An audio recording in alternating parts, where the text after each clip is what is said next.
1995లో పార్టీని కాపాడిన తండ్రికి, 2024లో ఓ రాక్షసుడి నుండి రాష్ట్రాన్ని కాపాడిన తనయుడికి ధన్యవాదాలు, శతకోటి వందనాలు. ప్రత్యర్థులు చేసే తప్పుడు ప్రచారాలని, తప్పుడు ప్రసారాలని, తప్పుడు ఆరోపణలని, మార్ఫింగ్ వీడియోలని ఎప్పటికప్పుడు సాక్ష్యాధారాలతో తిప్పికొడుతూ వాస్తవాల్ని ప్రపంచంలోని జనాల ముందు నిలబెడుతున్న తెలుగుదేశం సోషల్ మీడియా గురించి ఈరోజు మనం మాట్లాడుకోవాలి. బాబు గారిని ఆదరించేవాళ్ళు, బాబు గారిని అభిమానించేవాళ్ళు, బాబు గారి విజన్ని ఆరాధించేవాళ్ళు, ఆయన ద్వారా లబ్ధి పొందిన వాళ్ళు ఈరోజు లక్షలాది మంది స్వచ్ఛందంగా సోషల్ మీడియా నిర్వహిస్తున్నారు. ఒక్క రూపాయి కూడా తీసుకోకుండా తెలుగుదేశం పార్టీలో చాలామంది సోషల్ మీడియా నిర్వహిస్తున్నారు.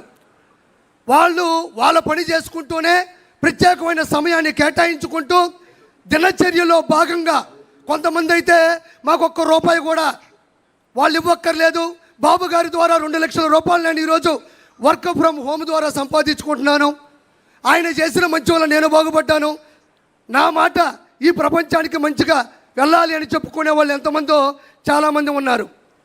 ఈరోజు ఇంకా చెప్పుదలుచుకుంటే సోషల్ మీడియాలో వైఎస్ఆర్సీపీ చేస్తున్నది ఉద్యోగం, సోషల్ మీడియాలో తెలుగుదేశం పార్టీ చేస్తున్నది ఉద్యమం, స్వచ్ఛంద స్వాతంత్ర్య ఉద్యమం, స్వేచ్ఛగా చేస్తున్నారని మరోసారి మీకు నేను చెప్తున్నాను.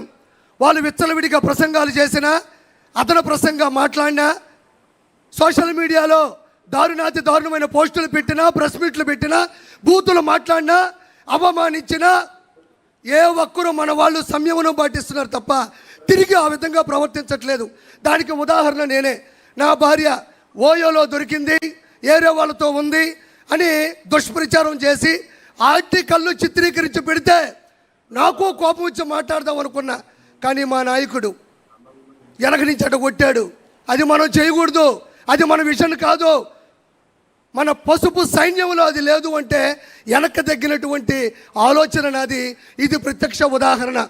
దీనితో పాటు గ్రామ స్థాయి నుండి, మండల స్థాయి నుండి, జిల్లా స్థాయి నుండి, రాష్ట్ర స్థాయి నుండి, ప్రపంచ స్థాయి వరకు కొన్ని కోట్ల మంది లక్షలాది వాట్సాప్ గ్రూపుల ద్వారా, స్టేటస్ల ద్వారా, యూట్యూబ్, ఫేస్బుక్, ఎక్స్, ఇన్స్టాగ్రామ్, సొంతంగా యూట్యూబ్ ఛానల్ ద్వారా సామాన్య ప్రజలకి సమంజసంగా విషయం వెళ్ళేటట్టు ప్రచారం చేస్తున్న ప్రతి ఒక్కరికి ధన్యవాదాలు. ఇక్కడ మనం ప్రముఖంగా చెప్పుకోవాలి.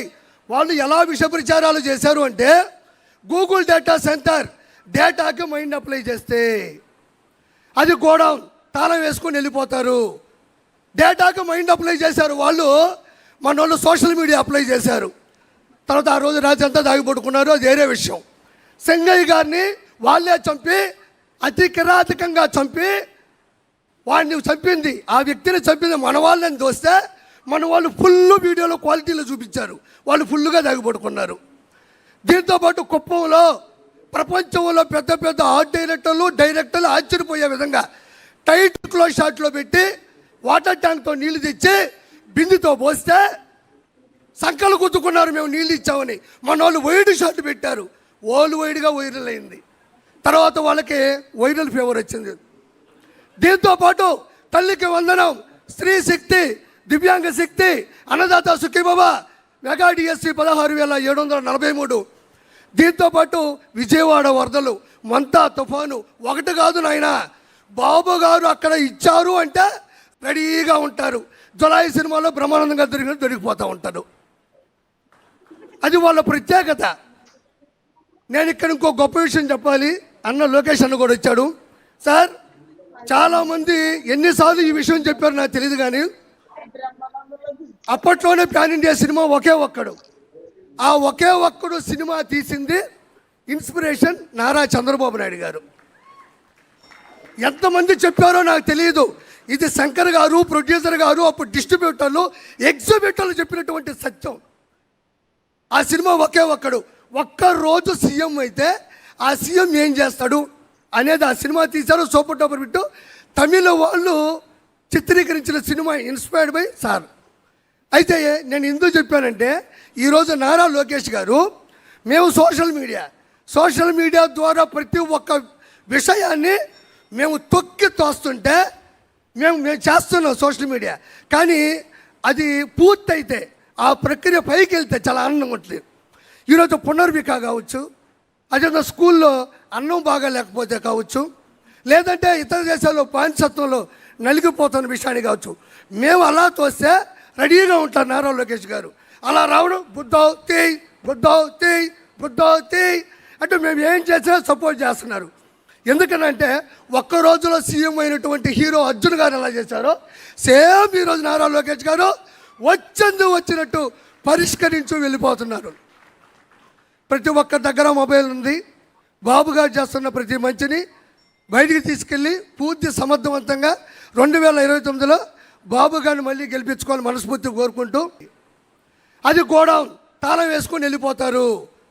డేటాకు మైండ్ అప్లై చేశారు వాళ్ళు, మన వాళ్ళు సోషల్ మీడియా అప్లై చేశారు. తర్వాత ఆ రోజు రాత్రి అంతా దాగిపడుకున్నారు, అది వేరే విషయం. సింగయ్య గారిని వాళ్ళే చంపి, అతి కిరాతకంగా చంపి, వాడిని చంపింది ఆ వ్యక్తిని చంపింది మన వాళ్ళని దోస్తే మన వాళ్ళు ఫుల్ వీడియోలో క్వాలిటీలో చూపించారు, వాళ్ళు ఫుల్గా దాగిపడుకున్నారు. దీంతోపాటు కుప్పంలో ప్రపంచంలో పెద్ద పెద్ద ఆర్ట్ డైరెక్టర్లు ఆశ్చర్యపోయే విధంగా టైట్ క్లోజ్ షాట్లో పెట్టి వాటర్ ట్యాంక్తో నీళ్లు తెచ్చి బిందుతో పోస్తే సంకలు గుద్దుకున్నారు, మేము నీళ్ళు ఇచ్చామని. మన వాళ్ళు వైడ్ షాట్ పెట్టారు, వైడ్గా వైరల్ అయింది. తర్వాత వాళ్ళకి వైరల్ ఫీవర్ వచ్చింది. దీంతోపాటు తల్లికి వందనం, స్త్రీ శక్తి, దివ్యాంగ శక్తి, అన్నదాత సుఖీబాబా, మెగా డిఎస్సి 16,743. దీంతోపాటు విజయవాడ వరదలు, మంతా తుఫాను, ఒకటి కాదు నాయన. బాబు గారు అక్కడ ఇచ్చారు అంటే రెడీగా ఉంటారు. జులై సినిమాలో బ్రహ్మానందంగా దొరికిపోతూ ఉంటారు. అది వాళ్ళ ప్రత్యేకత. నేను ఇక్కడ ఇంకో గొప్ప విషయం చెప్పాలి. అన్న లోకేష్ అన్న కూడా వచ్చాడు. సార్, చాలామంది ఎన్నిసార్లు ఈ విషయం చెప్పారు నాకు తెలియదు, కానీ అప్పట్లోనే ప్యాన్ ఇండియా సినిమా ఒకే ఒక్కడు. ఆ ఒకే ఒక్కడు సినిమా తీసింది ఇన్స్పిరేషన్ నారా చంద్రబాబు నాయుడు గారు. ఎంతమంది చెప్పారో నాకు తెలియదు. ఇది శంకర్ గారు, ప్రొడ్యూసర్ గారు, అప్పుడు డిస్ట్రిబ్యూటర్లు, ఎగ్జిబ్యూటర్లు చెప్పినటువంటి సత్యం. ఆ సినిమా ఒకే ఒక్కడు. ఒక్కరోజు సీఎం అయితే ఆ సీఎం ఏం చేస్తాడు అనేది ఆ సినిమా తీశారు. సూపర్ డూపర్ బిట్టు తమిళ వాళ్ళు చిత్రీకరించిన సినిమా ఇన్స్పైర్డ్ బై సార్. అయితే నేను ఎందుకు చెప్పానంటే, ఈరోజు నారా లోకేష్ గారు మేము సోషల్ మీడియా ద్వారా ప్రతి ఒక్క విషయాన్ని మేము తొక్కి తోస్తుంటే మేము చేస్తున్నాం సోషల్ మీడియా, కానీ అది పూర్తయితే ఆ ప్రక్రియ పైకి వెళ్తే చాలా ఆనందంగా ఉంటుంది. ఈరోజు పునర్విక కావచ్చు, అదే స్కూల్లో అన్నం బాగా లేకపోతే కావచ్చు, లేదంటే ఇతర దేశాల్లో బానిసత్వంలో నలిగిపోతున్న విషయాన్ని కావచ్చు, మేము అలా తోస్తే రెడీగా ఉంటారు నారా లోకేష్ గారు. అలా రావడం బుద్ధవ్ తేయ్ బుద్ధవ్ తేయ్ బుద్ధవ్ తేయ్ అంటే మేము ఏం చేసినా సపోర్ట్ చేస్తున్నారు. ఎందుకనంటే ఒక్క రోజులో సీఎం అయినటువంటి హీరో అర్జున్ గారు ఎలా చేశారో సేమ్ ఈరోజు నారా లోకేష్ గారు వచ్చినట్టు పరిష్కరించు వెళ్ళిపోతున్నారు. ప్రతి ఒక్కరి దగ్గర మొబైల్ ఉంది. బాబు గారు చేస్తున్న ప్రతి మంచిని బయటికి తీసుకెళ్ళి పూర్తి సమర్థవంతంగా 2029లో బాబు గారిని మళ్ళీ గెలిపించుకోవాలని మనస్ఫూర్తి కోరుకుంటూ, థ్యాంక్ యూ సో మచ్.